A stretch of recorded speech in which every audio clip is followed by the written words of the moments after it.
मधुरोज गोत्रोर्धराग्री चरन्तम लठुन्तं प्लवन्तं नटं तप्तन्तं पदं ते भजन्तं मनोमोर्कटन्तं कटाक्षलिपाशे सबुद्धं कुरुन्तं गजासशिषडास्यो यथाथि तताहं कुतो मां न पश्यस्यो किं ब्रवीमि सदा नेत्रयुग्मस्य ते कार्यमस्ति तृतीयेन नेत्रेण वा पश्य मां त्वम् त्वयितं कृतं चेत् स्वातं ममं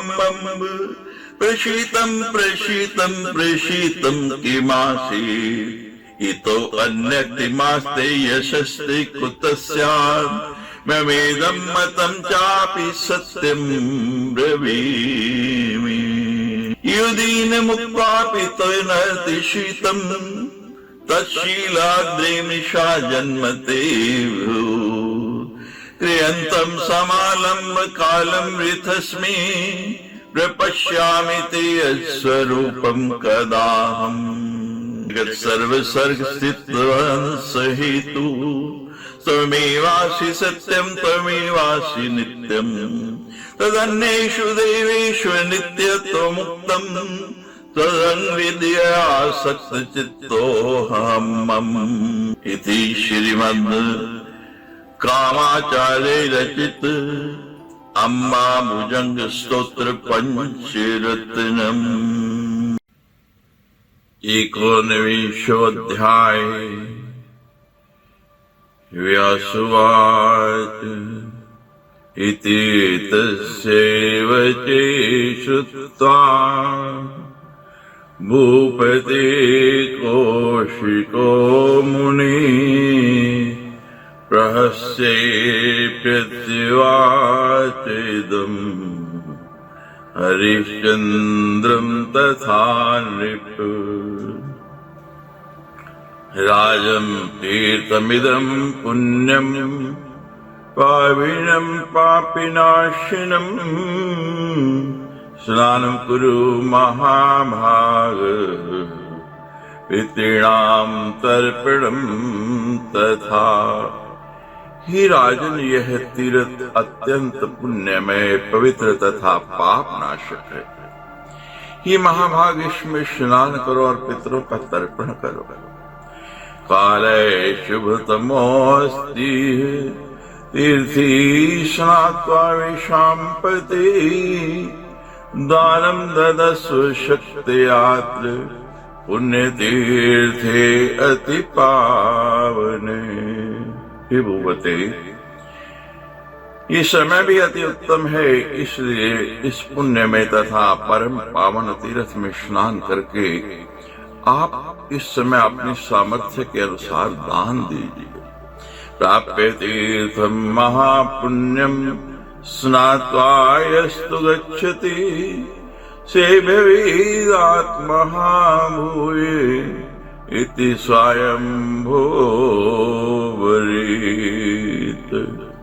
जो परम पवित्र तीर्थ में पहुंचकर बिना स्नान के ही लौट आता है वे आत्मघाती होता है, ऐसा स्वयं मनु ने कहा है। अतएव हे राजन, आप इस सर्वोत्तम तीर्थ में अपनी शक्ति के अनुसार पुण्य कर्म कीजिए। इससे प्रसन्न होकर मैं आपको मार्ग दिखा दूंगा और तब आप अपने नगर को चले जाइए। हे अनग, हे काकुस्थ, आपके दान से प्रसन्न होकर आपको मार्ग दिखाने के लिए इसी समय में आपके साथ चलूंगा। तच्छ्रुत्वा वचनं राजा मुने कपटमण्डितं वासांसयुतार्य विधिव स्नातुं ध्यायो नदीम् बन्दित्वा हयं वृक्षे मुनिवाक्येन मोहिते अवश्यं भावि योगेन तदशस्तु तदाभवत्। मुनि की यही कपट भरी वाणी सुनकर के राजा हरिश्चंद्र घोड़े को एक वृक्ष से बांध तथा अपने वस्त्र उतार कर विधिवत स्नान करने के लिए नदी के तट पर आ गए। होनहार के प्राबल्य के कारण उस समय राजा हरिश्चंद्र मुनि के वाक्य से मोहित होकर उनके वशीभूत हो गए। विधि पूर्वक स्नान करने के पश्चात पितरों तथा देवताओं का तर्पण करके राजा ने विश्वामित्र से यह कहा, हे स्वामी, अब मैं आपको दान देता हूँ। हे महाभाग, इस समय आप जो चाहते हैं उसे मैं आपको दूंगा। गाय, भूमि, सोना, हाथी, घोड़ा, रथ, वाहन आदि कुछ भी मेरे लिए आदि नहीं है। ऐसी प्रतिज्ञा में पूर्व काल में सर्वोत्तम राजसूय यज्ञ में मुनियों के समक्ष कर चुका हूँ। तस्मात् हम संप्राप्ते तीर्थेऽस्मिन् प्रवरे मुने, यदेच्छसि वाञ्छितं ब्रूहि, ददामि तव वाञ्छितम्। हे मुने, आपको जो भी आकांक्षा हो, आपकी जो भी इच्छा हो, मुझे बताइए, मैं आपको वह अभिलाषित वस्तु दूंगा, क्योंकि आप इस सर्वोत्तम तीर्थ में पधारे हुए हैं। विश्वामित्र उवाच, मया पूर्वं श्रुता राजन्, कीर्तिस्ते विपुला भुवि, वसिष्ठैः सम्प्रोक्ता, दाता नास्ति महीतले। हरिश्चन्द्रो नृपश्रेष्ठे, सूर्यवंशी महीपति, नादृशां नृप्तिर्दाता, न भूतो न भविष्यति। विश्वामित्र बोले, हे राजन, संसार में व्याप्त आपकी विपुल कीर्ति के विषय में मैं पहले ही सुन चुका हूँ। महर्षि वशिष्ठ ने भी कहा है कि पृथ्वी तल पर आपके समान कोई दाने नहीं है। राजाओं में श्रेष्ठ वे राजा हरिश्चंद्र सूर्यवंश में उत्पन्न हुए हैं। जैसे दानी तथा परम उदार पुत्र महाराज हरिश्चंद्र हैं, वैसा राजा पृथ्वी पर न पहले हुआ है और न होगा। हे महाभाग, हे पार्थिव, आज मेरे पुत्र का विवाह होने वाला है, अतः मैं आपसे प्रार्थना कर रहा हूँ कि इसके लिए आप मुझे धन प्रदान करें। राजा बोले, हे विप्रेंद्र, आप विवाह कीजिए, मैं आपकी अभिलाषित वस्तु दूंगा। आप अधिक से अधिक जितना धन चाहते हैं मैं उसे अवश्य दूंगा। व्यास जी बोले, हरिश्चंद्र के ऐसा कहने पर उन्हें ठगने के लिए तत्पर मुनि विश्वामित्र ने उद्भाव्यमायं गांधर्वीं पार्थिवाप्यदर्शयत्, कुमारैः सुकुमारैः च, कन्या चेदशवार्षिकी।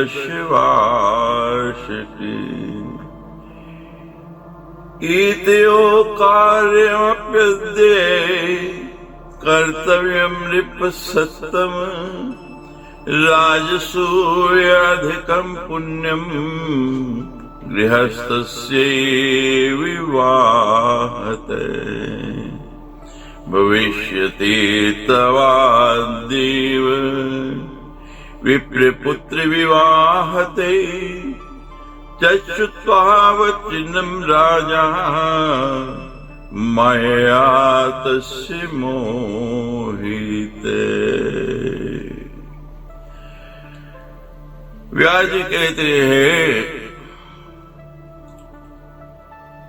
तत्पश्चात मुनि विश्वामित्र ने गंधर्वी माया रच कर राजा के सम्मुख एक सुकुमार पुत्र और 10 वर्ष की एक कन्या उपस्थित कर दी और कहा, ही निपशिष्ट, आज इन्हीं दोनों का विवाह संपन्न करना है।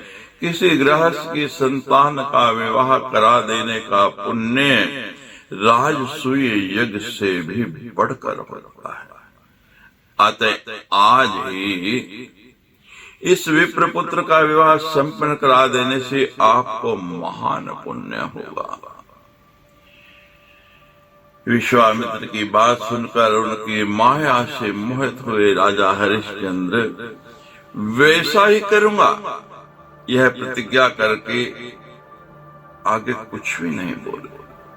इसके बाद मुनि के द्वारा मार्ग दिखा दिए जाने पर वे अपने नगर की ओर चले गए और राजा को ठग कर विश्वामित्र भी अपने आश्रम के लिए प्रस्थान कर गए। वेदी मध्ये निपादितम् देहि दानम् यथोचितम् राजोवाच किन्ते अभीष्टम् द्विजब्रूहि ददामि वाञ्छितम् किल।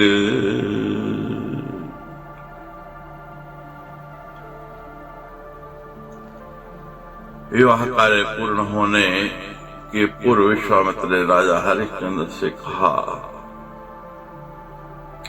अब आप हवन वेदी के मध्य मुझे अभिलाषित दान दीजिए। राजा बोले, हे द्विज, आपकी क्या अभिलाषा है उसे बताइए, मैं आपकी अभिलाषित वस्तु अवश्य दूंगा। अधीमपि संसारे यशे कामोऽस्मि सम्प्रतम् व्यर्थं हि जीवितं तस्य विभवं प्राप्येन वै नोपार्जिते यशे शुद्धम् परिलोकि सुखप्रदम्। ही द्विज, आपकी क्या अभिलाषा है उसे बताइए। इस संसार में मेरे लिए कुछ भी आदि नहीं है। अब मैं केवल यश प्राप्त करना चाहता हूँ, क्योंकि वैभव प्राप्त करके भी जिसने परलोक में सुख देने वाले पवित्र यश का उपार्जन नहीं किया, उसका जीवन व्यर्थ है। विश्वामित्र बोले, हे राजन, इस परम पुनीत हवन वेदी के मध्य आप हाथी, घोड़े, रथ तथा अनुचरों से युक्त संपूर्ण राज्य वर्ग को दे दीजिए। गजाश्वर्थ रत्नाढ्ये वेदी मध्य अति पाविने व्यासोवाच मोहितो मायया तस्य श्रुत्वा वाक्यं मुनेर्नृप। व्यास जी बोले, मुनि की बात सुनते ही उनकी माया से मोहित होने के कारण बिना कुछ सोचे विचारे ही दत्तम् इत्युक्तवान् राज्यम् विचार्यम् यदृच्छया गृहीतमतीतं प्राह विश्वामित्रोऽति निष्ठुरे। दक्षिणां देहि राजेन्द्र दान योग्यं महामते दक्षिणा रहितं दानम् निष्फलं मनुर्ब्रवीत्। बिना कुछ सोचे विचारे ही राजा ने अकस्मात कह दिया, सारा राज्य आपको दिया। तत्पश्चात परम निष्ठुर विश्वामित्र ने उनसे कहा कि मैंने पा लिया, और हे राजेंद्र, हे महामते, अब दान की सांगता सिद्धि के लिए उसके योग्य दक्षिणा भी दीजिए, क्योंकि मनु ने कहा है कि दक्षिणा रहित दान व्यर्थ होता है। अतएव दान का पूर्ण फल प्राप्त करने के लिए आप यथोचित दक्षिणा भी दीजिए। आप लोग मंदिर जाते हैं, किसी को देते हैं, 1 रुपया नहीं, 1.25 रुपया, 10 नहीं, 1100 नहीं, 101, 1000 नहीं, 1100। ऐसा क्यों है? वो 1, 10, 100 या 1000 दान है, और उसके ऊपर जो अतिरिक्त आप 100 दे रहे हैं, वो दक्षिणा है। दक्षिणा के बिना दान का महत्व नहीं है, यही विश्वामित्र भी कह रहे हैं। मुनि के यह कहने पर राजा हरिश्चंद्र उस समय बड़े आश्चर्य में पड़ गए। उन्होंने मुनि से कहा कि हे स्वामिन, आप ये बताइए कि इस समय कितना धन आपको और देना है। ये साधो, दक्षिणा के रूप में निष्क्रिय द्रव्य का प्रमाण बता दीजिए। ये तपोधन, आप निश्चिंत रहिए, दान की पूर्णता के लिए मैं वह दक्षिणा अवश्य दूंगा। विश्वामित्र कहते कि अभी अभी मैंने आपका राज्य लिया है, मुझे इसकी कोई मूल्यांकन करने की क्षमता नहीं है। आपका राज्य था, आप बताइए जितने का होगा आपके अनुमान से उसी हिसाब से दक्षिणा दे दीजिए। हरिश्चंद्र कहते हैं कि अब ये मेरा नहीं रहा, मैंने दे दिया, अब आपका है, आप ही इसकी दक्षिणा निर्धारित करेंगे। हम लोग कोई विधान देते हैं तो जब जब उसको देखते हैं, किसी मंदिर में कोई पंखा लगवा दिया, एसी लगवा दिया, कूलर लगवा दिया, तो उस मंदिर में प्रवेश करते ही जब उस पर दृष्टि पड़ती है तो पहली बात यह आती है कि ये मैंने दिया। जब अभी तक भी मैं ही, तो फिर देना किस बात का? हरिश्चंद्र कहता है इसका मूल्यांकन आप ही कीजिए, आप ही बताइए कि मुझे कितनी दक्षिणा देनी है। दान पूर्ति प्रदस्यामि स्वस्वभावितपोधन विश्वामित्रस्तु तच्छ्रुत्वा तमाहं मेदिनीपतिम्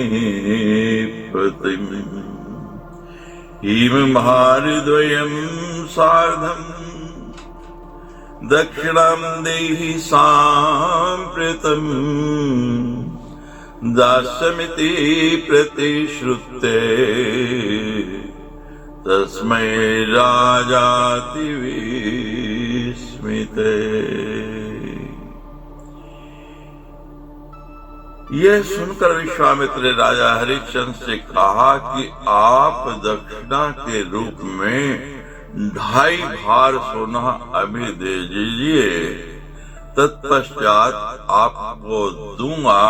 यह प्रतिज्ञा विश्वामित्र से करके राजा हरिश्चंद्र बड़े विस्मय में पड़ गए। उसी समय उनकी सभी सैनिक भी उन्हें खोजते हुए वहां आ गए। राजा को देखकर वे बहुत हर्षित हुए और उन्हें चिंतित देखकर सांत्वना देने लगे। व्यासुवाच श्रुत्वातिशं वचो राजा नुक्त्वा किंचित् शुभाशुभम् चिन्तयन् सुकृतं कर्म यावन्ते पुरी तते। व्यास जी बोले, ही जन्मेजय, उनकी बात सुनकर राजा हरिश्चंद्र शुभाशुभ कुछ भी उत्तर न देकर अपने किए हुए कार्य पर विचार करते हुए अंतःपुर में चले गए। किं मया सविकृतं दानम् सर्वस्वं यत्समर्पितम् वंचितोऽहं द्विजीर्णात्र वने पाटचेरिव राज्येशोपस्करं तस्मै मया सर्वं प्रतिश्रुतम् भारद्वयस्वर्णस्य सार्धं च दक्षिणा पुनः किं करोमि मतिभ्रष्टा न ज्ञातं कपटं मुने प्रतारितोऽहं सहसा ब्राह्मणेन तपस्विना न जाने देव कार्यं वै हा देव किं भविष्यति इति चिन्ता परो राजा गृहं प्राप्तोऽति विवले। ये मैंने कैसा दान देना स्वीकार कर लिया जो कि मैंने अपना सर्वस्व समर्पित कर दिया। इस ब्राह्मण ने तो ठगों की भांति मन में मुझे बड़ा धोखा दिया। सामग्रियों सहित संपूर्ण राज्य उस ब्राह्मण को देने के लिए मैंने प्रतिज्ञा कर ली थी और फिर साथ में 2.5 भार स्वर्ण की भी प्रतिज्ञा कर ली। अभी मैं क्या करूं, मेरी तो बुद्धि ही भ्रष्ट हो गई है। मुनि के कपट को मैं नहीं जान पाया और उस तपस्वी ब्राह्मण ने मुझे अकस्मात ही ठग लिया। विधि का विधान मैं बिल्कुल नहीं समझ पा रहा हूँ। हा देव, पता नहीं भविष्य में क्या होने वाला है। इसी चिंता में पड़े हुए अत्यंत शुभ चित्त राजा हरिश्चंद्र अपने महल में पहुंचे। पतिम चिंता परम दृष्ट्वा राज्ञी प्रपच्छ कारणम किम प्रभो विमना भासी का चिंता ब्रूहि सांप्रतम। अपने पति राजा हरिश्चंद्र को चिंताग्रस्त देखकर रानी ने इसका कारण पूछा। ही प्रभो, इस समय आप उदास क्यों दिखाई दे रहे हैं? आपको कौन सी चिंता है, मुझे बताइए। वनात् पुत्रैः समायातो राजसूये कृतये पुरा कस्माद् शोचसि राजेन्द्र शोकस्य कारणं वद। अब तो आपका पुत्र भी वन से लौट आया है और आपने बहुत पहले ही राजसूय यज्ञ भी संपन्न कर लिया है, तो फिर आप किस लिए शोक कर रहे हैं? कि राजेंद्र, अपनी चिंता का कारण बताइए। इस समय बलशाली अथवा बलहीन आपका कोई भी शत्रु भी नहीं है। वरुण देव भी आपसे परम संतुष्ट है। आपने इस संसार में अपने सारे मनोरथ सफल कर लिए। ये बुद्धिमान नृपश्रेष्ठ, चिंता से शरीर क्षीण हो जाता है। चिंता के समान तो मृत्यु भी नहीं है, इसलिए आप चिंता छोड़िए और स्वस्थ। तनिशम्ये प्रिया वाक्यम प्रीतिपूर्वं नराधिपे प्रोवाच किंचित् चिंताया कारणं च शुभाशुभम्। हजर मेजे अपनी पत्नी की बात सुनकर राजा ने प्रेम पूर्वक उन्हें चिंता का शुभ अशुभ थोड़ा बहुत कारण बता दिया। उस समय चिंता से आकुल राजा हरिश्चंद्र ने भोजन तक नहीं किया। सुंदर शैया पर लेटे रहने पर भी राजा को नींद नहीं आई। रात्रुत्थाय चिंतार्तो यावत् संध्यादिका क्रिया करोति नृप्ति तावद विश्वामित्र समागत। कुछ चिंताग्रस्त राजा हरिश्चंद्र प्रातः काल उठकर जब संध्या वंदन आदि क्रियाएं कर रहे थे, उसी समय मुनि विश्वामित्र वहां आ पहुंचे। राजा का सर्वस्व हरण कर लेने वाले मुनि के आने की सूचना द्वारपालों ने राजा को दी। तब मुनि विश्वामित्र उनके पास गए और बार बार प्रणाम करते हुए राजा से कहने लगे। विश्वामित्र उवाच राजं त्यज स्वराज्यमें देहि वाचा प्रतिश्रुतम् सुवर्णं सपृश्य राजेन्द्र सत्यवाग भविष्यामृतम्।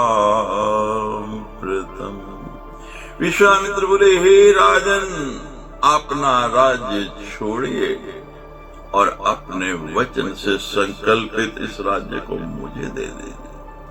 हे राजेंद्र, अब प्रतिज्ञा की हुई स्वर्ण की दक्षिणा भी दीजिए और सत्यवादी बनिए। कपट है विश्वामित्र के मन में, और मन ही मन विचार कर रहे हैं कि बड़े सत्यवादी बनते थे, स्वर्ग तक इनकी कीर्ति थी, अब देखता हूं कि ये क्या करेंगे। हरिश्चंद्र वाच स्वामिन् राज्यं तवीद में मया दत्तं किलाधुना तत्कारणयत्र गमिष्यामि मा चिंतां कुरु कौशिक। हरिश्चंद्र बोले, हे स्वामिन, मेरा यह राज्य अब आपका है, क्योंकि मैंने इसे आपको दे दिया है। हे कौशिक, इसे छोड़कर अब मैं अन्यत्र चला जाऊंगा, आप चिंता न करें। सर्वस्वं मम ते ब्रह्मन् गृहीतं विधिवद विभो स्वर्ण दक्षिणां दातुं शक्तोऽस्मि धुना द्विज। दानं ददामि ते तावद् वनमेष्याधनागमे पुनश्चेत् कालयोगेन तदा दास्यामि दक्षिणाम्। हे ब्राह्मण, मेरा सर्वस्व विधि पूर्वक आपने ग्रहण कर लिया है, अतः हे विभो, इस समय मैं आपको स्वर्ण दक्षिणा देने में असमर्थ हूं कि मैं सब कुछ आपको दे चुका, मेरे पास कुछ बचा ही नहीं। हे द्विज, मेरे पास धन जब हो जाएगा तब मैं आपकी दक्षिणा भी दे दूंगा, और यदि देव योग से धन उपलब्ध हो गया तो उसी समय तत्काल मैं आपकी दक्षिणा चुका दूंगा। विश्वामित्र से यह कहकर राजा हरिश्चंद्र ने अपने पुत्र रोहित तथा पत्नी माधवी से कहा, हाथी घोड़े रथ स्वर्ण तथा रत्न स्वादी के सहित अपना सारा विस्तृत राज्य में विवाह विधि पर इन ब्राह्मण देव को दान कर चुका हूँ। केवल हम लोगों के इन 3 शरीरों को छोड़कर और सब कुछ मैंने इन्हें समर्पित कर दिया। अतः अब मैं अयोध्या छोड़कर किसी वन की गुफा में चला जाऊंगा। अब ये मुनि इस सर्व समृद्धिशाली राज्य को भली भांति ग्रहण करें। ये जन्मेजय अपने पुत्र तथा पत्नी से यह कह करके वो परम धार्मिक राजा हरिश्चंद्र द्विज श्रेष्ठ विश्वामित्र को सम्मान देते हुए अपने भवन से निकल पड़े। राजा को जाते देख उनकी पत्नी माधवी तथा पुत्र रोहित चिंतित हो गए, उनके मुख पर उदासी छा गई। वे दोनों भी उनके पीछे पीछे चल दिए।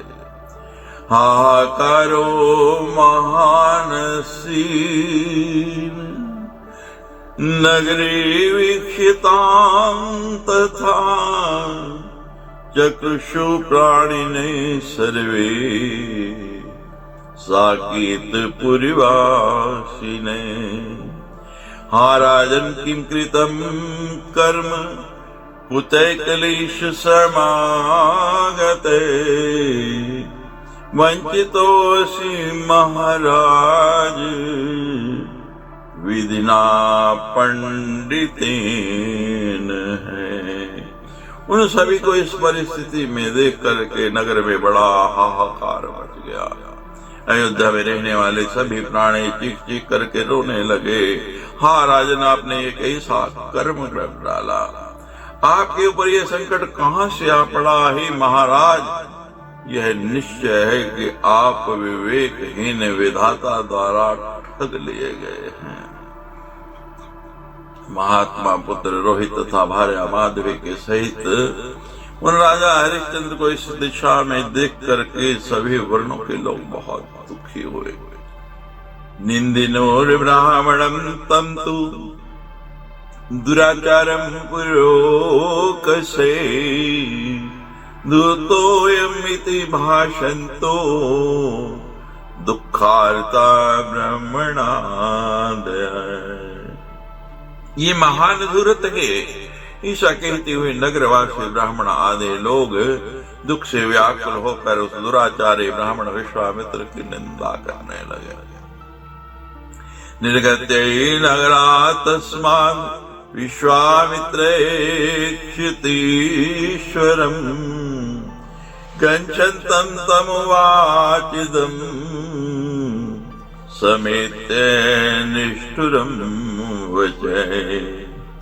दक्षिणाया स्वर्णं मे दत्त्वा गच्छ नराधिप। नाहं दास्यामि वा ब्रूहि मया त्यक्तं सुवर्णकम्। राज्यं गृहाण वा सर्वं लोभे चेदविधि वर्तते। दत्तं चिन्मन्यसि राजन् देहि यत् प्रतिश्रुतम्। महाराज हरिश्चंद्र अभी नगर से निकल कर जा ही रहे थे कि इतने में विश्वामित्र पुनः उनके सन्मुख आकर उनसे ये निष्ठुर वचन कहने लगे। ही राजन, मेरी स्वर्ण दक्षिणा देकर आप जाइए, अथवा यह कह दीजिए कि मैं नहीं दूंगा तो मैं वह स्वर्ण छोड़ दूंगा। हे राजन, यदि आपके हृदय में लोभ हो तो आप अपना राज्य वापस ले लीजिए, और यदि आप ये मानते हैं कि मैं वस्तुतः दान दे चुका हूँ तो जिस स्वर्ण की दक्षिणा की आपने प्रतिज्ञा की है उसे मुझे दे दीजिए। एवं ब्रुवन्तं गादेयं हरिश्चंद्रो महीपति प्रणिपत्ते सुदीनात्मा गीतांजलि पुटो ब्रवीत। विश्वामित्र के यह कहने पर अत्यंत उदास मन वाले राजा हरिश्चंद्र उन्हें दंडवत प्रणाम करके दोनों हाथ जोड़कर कहने लगे। इति श्रीमद्देवी भागवते महापुराणे अष्टादशसहस्रायां संहितायां सप्तम स्कंधे कौशिकायै सर्वस्व समर्पणम् तद्दक्षिणादानवर्णं नामेकोनविंशो अध्याय। सच्ची दरबार की जय।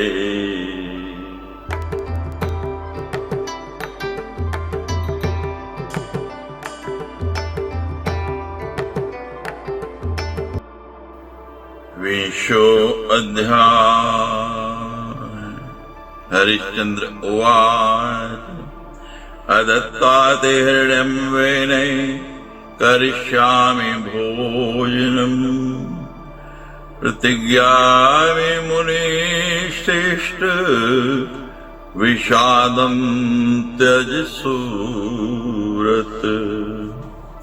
सूर्यवंशमद्भूते क्षत्रियो अहं महीपति। राजसूयस्य यज्ञस्य कर्तावांचिदोनिषु। हरिश्चंद्र बोले, उत्तम व्रत का पालन करने वाले हे मुनिवर, आप विषाद छोड़िए। मेरी प्रतिज्ञा है कि आपको बिना स्वर्ण दिए मैं भोजन नहीं करूंगा। मैं सूर्यवंश में उत्पन्न एक क्षत्रिय राजा हूं। मनुष्यों की सारी अभिलाषा पूर्ण करने वाला मैं राजसूय यज्ञ संपन्न कर चुका हूं। कथम करोमि नाकारं स्वामिन् दत्त्वा यदिच्छया अवश्यमेव दातव्यम् ऋणं ते द्विजसत्तम। स्वस्वभाव प्रदास्यामि स्वर्णं मनुष्येप्सितम् कञ्चित् कालं प्रतीक्ष्यस्व यावत् प्राप्स्यमहं धनम्। हे स्वामी, इच्छानुसार दान दी करके मैं नहीं ऐसा शब्द किस प्रकार प्रचारित कर सकता।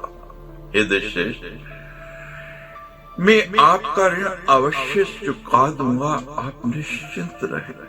मैं आपका मनोवांछित स्वर्ण आपको अवश्य दूंगा, किंतु जब तक मुझे धन उपलब्ध नहीं हो जाता तब तक कुछ समय के लिए आप प्रतीक्षा करें। विश्वामित्र बोले, हे राजन, अब आपको धन प्राप्ति कहाँ से होगी? आपका राज्य, कोष, सेना तथा धन उपार्जन की सभी साधन ये सब आपके अधिकार से चला गया है। अतः हे राजन, धन के लिए आपको आशा करना व्यर्थ है। हे नृप, इस स्थिति से मैं क्या करूं? मैं धन के लोभ से आप जैसे निर्धन व्यक्ति को पीड़ित भी कैसे करूं? इसलिए हे राजन, आप कह दीजिए, अब मैं नहीं दे सकूंगा। तब मैं धन प्राप्ति की आशा त्याग कर यहाँ से इच्छा अनुसार चला जाऊंगा। हे राजेंद्र, अभी मेरे पास स्वर्ण नहीं है, तो आपको क्या दूं ऐसा बोल दीजिए, और पत्नी तथा पुत्र के साथ जहां आपकी इच्छा है वहां चले जाइए। व्यासवाच गच्छन् वाक्यमिदं श्रुत्वा ब्राह्मणस्य च भूपति प्रत्युवाच मुनिं ब्रह्मं धैर्यं कुरु ददाम्यहम्। मम देयोऽस्ति भार्याया पुत्रस्य च हेयान्मया ईत्वा देहं तुत्तं नूनं ऋणं दास्यामि ते द्विज। व्यास जी कहते हैं, राजन, ब्राह्मण की यह बात सुनकर उस समय जा रहे राजा हरिश्चंद्र ने मुनि को उत्तर दिया, हे ब्राह्मण, आप धैर्य रखिए, मैं आपको धन अवश्य दूंगा। हे द्विज, अभी भी मेरी पत्नी तथा मेरे पुत्र का शरीर स्वस्थ है। मैं उसी शरीर को बेच करके आपका ऋण अवश्य चुका दूंगा। हे विप्र, हे प्रभु, आप वाराणसीपुरी में किसी ग्राहक का अन्वेषण कीजिए, मैं अपनी पत्नी तथा पुत्र सहित उसका दास बन जाऊंगा। हे मुने, हे भूधर, उसके हाथों हमें बेचकर आप हमारे मूल्य से 2.5 भार सोना ले लीजिए और संतुष्ट हो जाइए। ऐसा कह करके राजा हरिश्चंद्र अपने भार्य तथा पुत्र के साथ उस काशीपुरी में गए। यहाँ साक्षात भगवान शिव अपनी प्रिया उमा के साथ विराजमान रहते हैं। मन को आह्लादित करने वाली उस दिव्य पुरी को देख करके उन्होंने कहा कि इस परम तेजोमयी काशीपुरी का दर्शन पाकर के मैं कृतार्थ हो गया। तत्पश्चात गंगा तट पर आकर स्नान करके उन्हें देवता आदि का तर्पण किया। इसके बाद देवताओं की पूजा से निवृत्त होकर चारों ओर घूमकर देखने लगे। राजा हरिश्चंद्र उस दिव्य वाराणसीपुरी में पृष्ठ होकर सोचने लगे, प्रविश्यैव सुधापालो दिव्यवाराणसीं पुरीं नैषा मनुष्य भुक्तेति शूलपाणे परिगृहे जगाम पदभयं दुःखार्ते सहि पत्न्या समाकुले पुरीं प्रविश्य सैनिपो विश्वासं करो तदा। राजा हरिश्चंद्र उस दिव्य वाराणसी में पृष्ठ होकर सोचने लगे कि यह पूरी मानवों के भोग की वस्तु नहीं है, क्योंकि यह भगवान शिव की संपदा। दुख से अधीर होकर घबराए हुए राजा हरिश्चंद्र अपने भार्या के साथ पैदल ही चलते रहे। पुरी में प्रवेश हो जाने पर राजा आश्वस्त हो गए। उसी समय उन्होंने दक्षिणा की अभिलाषा रखने वाले ब्राह्मण वेशधारी मुनि श्रेष्ठ विश्वामित्र को देखा। उन महामुनि को सामने उपस्थित देख करके महाराजा हरिश्चंद्र विनयवत हो गए और दोनों हाथ चढ़कर उनसे कहने लगे, हे मुने, मेरे प्राण पुत्र तथा प्रिय पत्नी सब उपस्थित है। इनमें से जिससे भी आपकी कार्य सिद्धि हो सके उसे आप शीघ्रतापूर्वक ले लीजिए। साथ ही हे द्विज श्रेष्ठ, हमसे आपका अन्य जो भी कार्य बन सकता हो उसे भी बताने की कृपा करें। विश्वामित्रवाच पूर्णैसे मासो भद्रम दीयतां मम दक्षिणा पुरं तस्य निमित्तमहि समर्यते स्वेवचो यदि। विश्वामित्र बोले, हे राजन, आपका कल्याण हो। 1 महीना पूर्ण हो गया, इसलिए यदि आपको अपने वचन का स्मरण हो तो पूर्व में की गई प्रतीक्षा की दक्षिणा चुका दीजिए। राजोवाच ब्रह्मणादपि संपूर्णो मासो ज्ञान तपोबल तिष्ठत्येक दिनार्धं यद तप्रकीर्षमापरम्।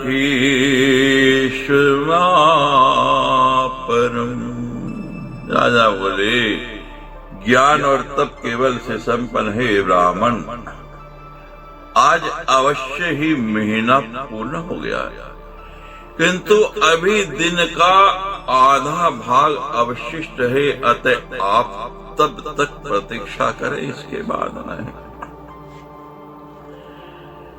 विश्वामित्र बोले, हे महाराज, ऐसा ही हो, मैं पुनः आऊंगा, किंतु यदि आज आपने दक्षिणा नहीं दी तो मैं आपको शाप दे दूंगा।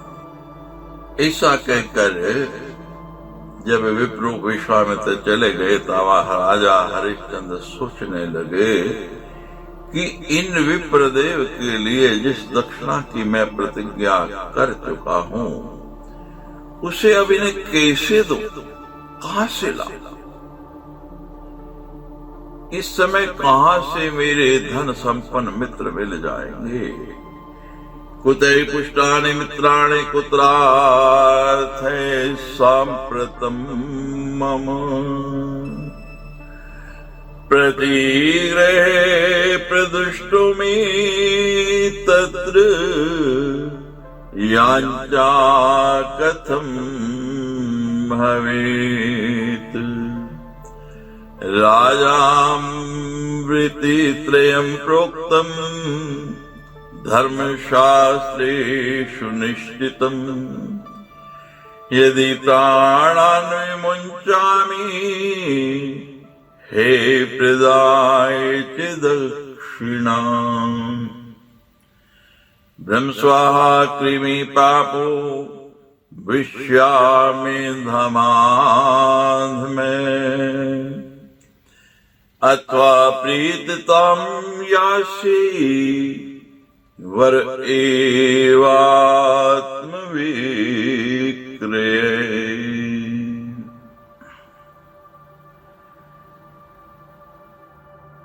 किसी से धन लेना भी मेरे लिए दोषकारक है। अतः धन की याचना भी कैसे की जा सकती है, क्योंकि धर्म शास्त्रों में राजा के लिए 3 प्रकार की ही सुनिश्चित वृत्तियां, दान देना, विद्या अध्ययन करना तथा यज्ञ करना बताई गई है। यदि दक्षिणा दिए बिना ही प्राण त्याग कर देता हूं तो ब्राह्मण धन अपहरण करने के कारण मुझे अधम से अधम पापी को जन्म में कीड़ा होना पड़ेगा, अथवा मैं प्रेत योनि में चला जाऊंगा।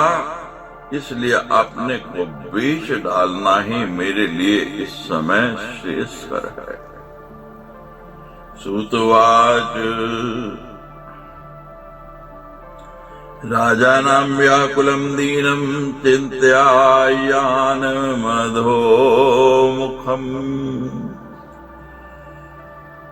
प्रत्युवाच तदा पत्नी बाष्पगदगदया गिरा। सूत जी बोले, उस समय व्याकुल होकर नीचे की ओर मुख करके ऐसा सोचते हुए दयनीय दशा को प्राप्त राजा हरिश्चंद्र से उनकी पत्नी अश्रु के कारण रुदे हुए कंठ से कहने लगे, तज चिंता महाराज स्वधर्मम अनुपाले। वेदवद्वर्जनीयो हि नरै सत्यैव बहिष्कृते। नाते परतरम धर्मम वदन्ति पुरुषस्य च।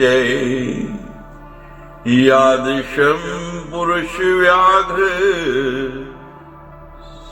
सत्यास्य नुपालिनम्। अग्निहोत्रम आधीतं च दानाद्या सकिला क्रिया। भवन्ति तस्य वैफल्यम् वाक्यं यस्य नृतं भवेत्। ही महाराज, आप चिंता छोड़िए और अपने धर्म का पालन करिए, क्योंकि सत्य से बहिष्कृत मनुष्य प्रेत के समान त्याज्य है। ये पुरुष व्याघ्र अपने सत्य वचन का अनुपालन रूप जो धर्म है, उससे बढ़कर दूसरा कोई अन्य धर्म मनुष्य के लिए नहीं कहा गया है। जिस व्यक्ति का वचन मिथ्या हो जाए, उसके अग्निहोत्र, वेदाध्ययन, दान आदि सब कृत्य निष्फल हो जाते हैं। सत्यमत्यंतम उदितम धर्मशास्त्रेषु धीमताम्। तारणायानितं त्वद्वत् पातनाया कृतात्मनाम्। शतश्वमेधानादृत्ते राजसूयं च पार्थिवे हित्वा राजा सत्कृत सर्गात् सत्यवचनाच्युते। जिस प्रकार धर्म शास्त्रों में पुण्यात्मों के उद्धार के लिए सत्य पालन को विशेष कारण बताया गया है, उसी प्रकार दुराचारियों के पतन के लिए मिथ्या को परम हेतु कहा गया।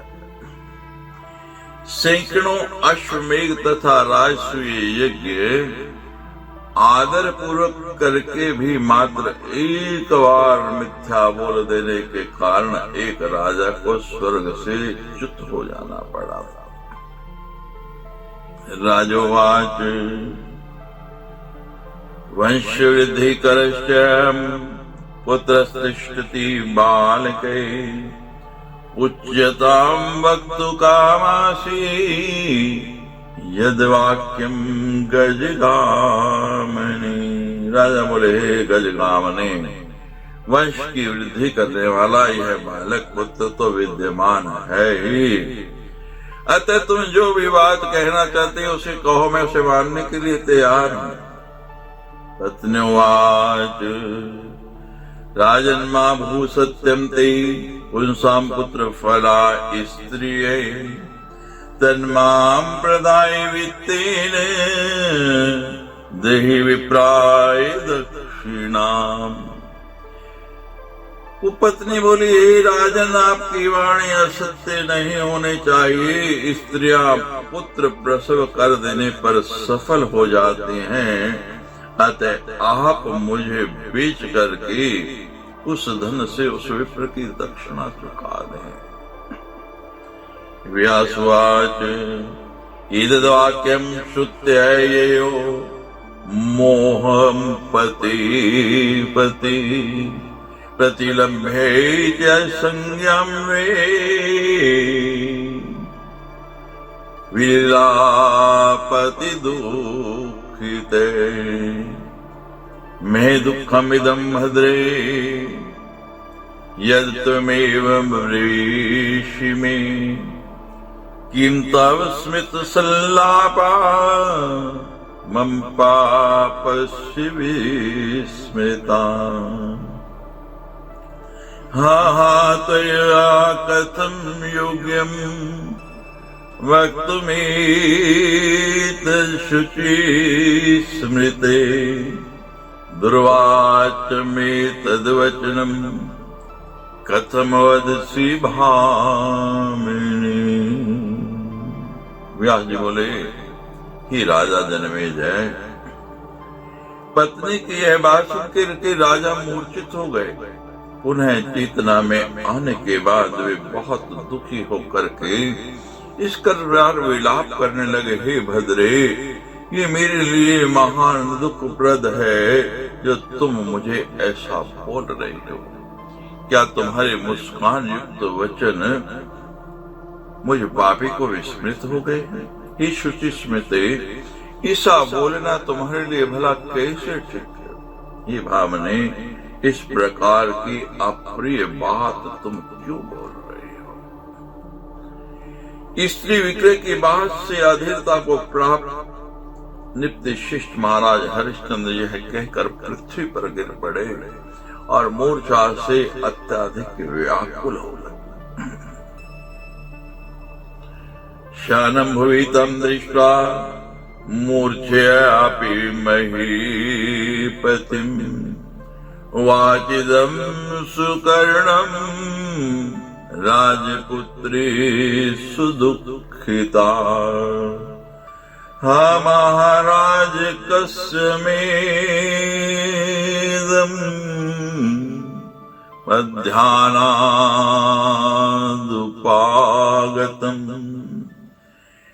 यस्तं निपितो भूमो रङ्कवच्छृणोचिते येनैव कोटिशो वित्तम् विप्राणामपवर्जितम् सेव पृथ्वीनाथो भुवेशपति में प्रति हा कष्टं किं तवानेन कृतं दैवमहीक्षिता यदि इन्द्रोऽपीन्द्रतुल्योऽयं नीते पापम् इमां दशा। राजा को मूर्छा के कारण भूमि पर पड़ा हुआ देख करके वो राजपुत्री अत्यंत दुखी हो गई और उनसे परम करुणा में वचन कहने लगी कि महाराज, किसके अनिष्ट चिंतन से यह संकट आ पड़ा है, जिसके परिणाम स्वरूप शरणदाता होते हुए भी आप दरिद्र की भांति पृथ्वी पर पड़े हैं। जिन्होंने करोड़ों की संपत्ति ब्राह्मणों को दान कर दी, वे ही पृथ्वीनाथ मेरे पति आज पृथ्वी पर सो रहे हैं। महान कष्ट है हे देव, इन महाराज ने आपको क्या कर दिया जिसके कारण आपने इंद्र तथा उपेंद्र की तुलना करने वाले इन नरेश को इस पापमयी दशा में पहुंचा दिया है।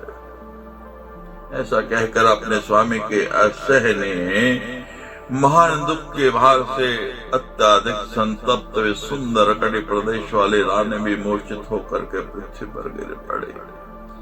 शिशुदिष्टाक्षुधाविष्टे प्राहवाक्यं सुदुःखिते तात तात प्रदेयन्नम् मातर्मे देहि भोजनम् सुन में बलवती जाता जिह्वाग्रे में अति शुष्यति। उस समय क्षुधा से पीड़ित बालक रोहित यह देखकर अत्यंत दुखी होकर यह वचन कहने लगा, हे तात मुझे अन्न दीजिए, हे माता मुझे भोजन दीजिए। इस समय मुझे अत्याधिक भूख लगी है और मेरी जिह्वा का अग्रभाग तेजी से सूखा जा रहा है। इति श्रीमद्देवी भागवते महापुराणे अष्टादशसहस्रयां संहितायां सप्तम स्कंदे हरिश्चंद्रोपाख्यानवर्णनं नाम 20 अध्याय। सच्चे दरबार की जय।